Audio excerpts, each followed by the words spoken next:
Pressure. Deep. Caught. Samuel.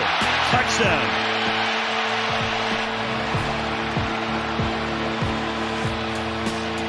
Well, he just kind of turns away because of that pressure. Thibodeau off to the right. Pocket collapses. He just kind of turns away.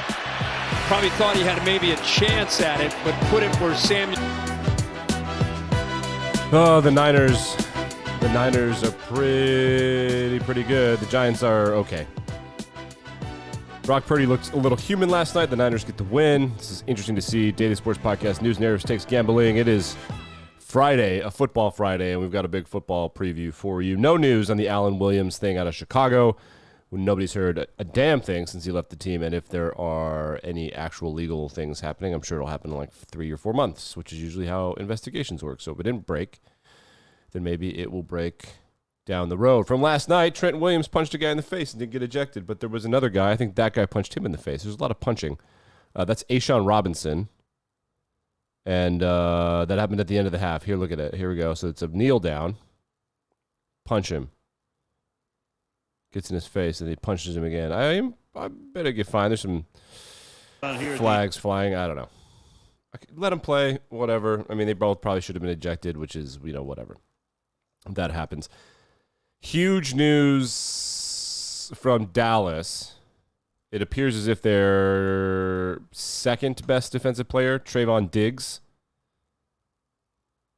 it appears as if he tore his ACL. He is a cornerback. He's number 7, if you've ever watched them. Number 7 and 11 are their best players, probably offense or defense.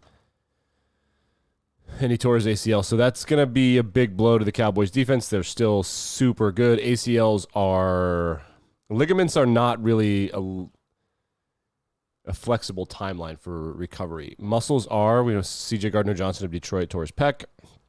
Based on the way that the muscle tears, you can kind of get back in maybe a month sooner than otherwise, but ligaments, ACLs, 6 to 12 months, and a huge portion of that is just how your muscles recover, how your hamstring recovers, and also your mentality. Are you scared of tearing it again? Which is, it's part of the deal. So that's tough. Tough for the Cowboys. Let's get into Football Friday. We'll preview. It's the biggest college football weekend of the year. So let's start with the National Football League so that we can end with college, because I think college is going to be a better week.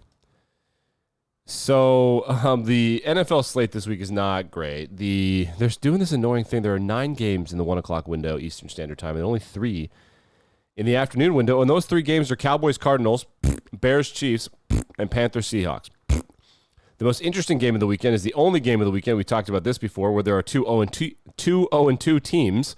The Chargers and the Vikings. That game is in Minnesota. It's a pick'em. That's hilarious. Chargers, Brandon Staley loses this game. He will be fired. It's just a matter of time.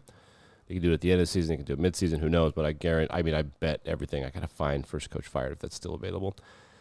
The 2 best games of the early window probably are Falcons and Lions. 2-0 Falcons, 1-1 Lions. The Lions are a 3-point favorite. I don't love the Lions in this game to bet. If they win, I think it'll be close. I do, however, love the total. The over-under is at 46. I only like to bet, typically, totals that have a hook, which would be 46.5 or 45.5, or what have you. And you can find that. FanDuel Sportsbook has it. MGM, BetMGM, where I am looking to, doesn't. And if I were a sportsbook, I would essentially never put a hook on. Always leave the opportunity for a push, right? Duh. So I like that one. I like that game a lot. Other games of note, Jets and Patriots. 0-2 Patriots have not been 0-3 since 2000, since the year 2000. They were 0-2 in 2001, won the Super Bowl. The Jets are 2.5-point home underdogs. I love the Patriots to cover here. I don't think it'll be a problem. The Dolphins are playing the Broncos in an interesting game of old school coaches and good offense. I think the Broncos get demolished by the Dolphins. It's in Miami. Let's just Google Miami weather. Oh, wow. It's going to be rainy. It's not going to be that hot. No, I still think they're going to kill them. They're just so fast. It's crazy how fast they are, the Dolphins. absolutely absurd how fast they are. The Bills are 6.5-point favorites on the road at Washington. Washington has a sick defensive line, but they also have rookie corners, and I think Buffalo's in this position where they're about to start getting right. Like Buffalo to cover that one. 6.5, no problemo. I really don't think they'll struggle. I really don't think they'll struggle at all. The Titans are... Who are the Titans playing? The Titans have an interesting game this weekend as well. The Browns. The Browns are strange because their defense is sick, but Deshaun Watson is so bad. Mike Vrabel is a better coach than Kevin Stefanski. They're 3.5-point road underdogs, the Titans. I like the Titans just to win the game at plus 160. Those are my best bets. Over 46.5 is the best bet. That's got the what? If the spread is 3, God, this math thing is what, 26-20, 27-20. I don't think there's any way there are only 5 touchdowns in this game. Detroit scores a ton of points. Both teams want to run the ball, but they have home run hitters everywhere. Bijan Robinson and Jahmyr Gibbs are home run hitters. Drake May and Kyle Pitts are home run hitters. I like this game to be at least 50. So I don't think that's the best bet of the weekend for me. And to be symmetrical and to have 3 best bets, my next best bets are probably Patriots to cover and Bills to cover or Titans to win outright. Let's go to college football. No gambling in this one except for one. I have one best bet again. BYU. BYU is 9.5-point underdogs at Kansas. I think Kansas is going to win. I think they're a better program than BYU right now, or at least it's very close. However, I think BYU is not, they're not going to lose by 10 to Kansas. There's no way those kids in BYU respect Kansas. And it's weird in college football. That kind of thing matters a lot. That's why Colorado State was good. Those Colorado State kids were like, yeah, you guys are all hyped. None of you, like 1 or 2 of you are really good, and the rest of you ain't shit. I think BYU goes in there. It covers that spread easy. 10-point road dogs after they beat Arkansas. Kansas might be better than Arkansas, but like really think about it. Is Kansas that much better than Arkansas? Like 10 points. BYU won by 7. So it's 17. Are they 17 points better than Arkansas? No. No chance. Couple of ginormous games this weekend. We've got some... there are 2 big games in the afternoon slot and 2 big games in the evening slot, which is super exciting. The afternoon slot... And the cool thing about this is that all of the major networks are getting involved in a really huge way. So in the afternoon slot, so we start at noon. What am I going to watch at noon? Florida State at Clemson. If you want to see Dabo's like career end, we could watch that. Auburn and Texas A&M. We'll call that the Meltdown Bowl. See if Hugh Freeze is for real. No. Noon slot's okay. It's whatever. Afternoon slot. On ABC, Colorado at Oregon. Oregon are 23-point favorites, which is crazy. I think they're going to win by that for sure. I think this will be the reality check. Colorado's been an upstart, spunky team. They beat teams. They outcoached them. They outplayed them. They've won on heart. Oregon's like a real program, and I think they're going to get just obliterated. They're not at Oregon's level yet. I think they might be close next year and the year after if everything keeps going the way it's going. I think they'll get there, but they're not there yet. They're just not. At the same time as that game, on Fox, another network, UCLA will be playing Utah. Utah 5.5-point favorites. They'll win easy, I think. At the same time on CBS, Ole Miss is at Alabama, so 19 Colorado at 10, Oregon, 22 UCLA at 11, Utah, 15 Ole Miss at 13, Alabama.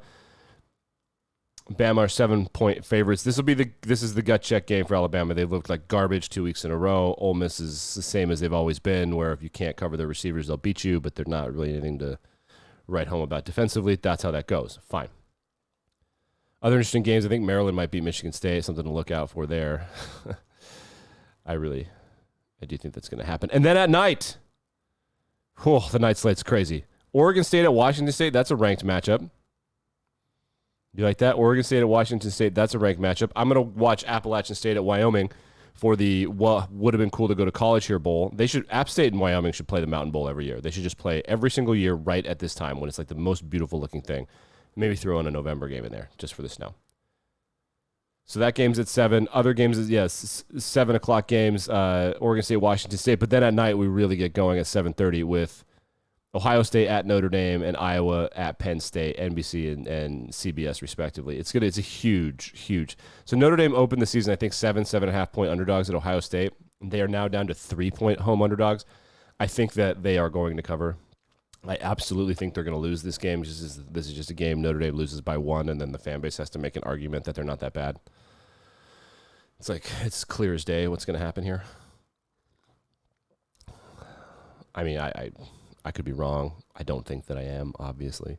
But I love Notre Dame to cover. They're going to lose by 1. Penn State's 14.5-point home favorites. They're going to win by 25. They're going to absolutely obliterate Iowa. I always been talking smack about scoring. Penn State has, on paper, probably, it's possible that they have the best defensive roster in college football. They have the most draft prospects. They're the best top 2 or 3 trench team in college football right now on both sides of the ball. It's going to be like 10-3 at halftime. That'll be 17-3, and the game will end like 34-9 or something like that. I think that's where we're headed. It's a big week of football. We're finally here. This college slate, I haven't been excited about a college slate in a while. Penn State, Iowa, Ohio State, Notre Dame, Utah, UCLA, Ole Miss, Alabama, Oregon, Colorado. It's bananas. There's so much, and they're all at the same time. I'm so excited. Get your multi-TVs, go to a bar, figure it out. All right. Back and better than ever on Monday.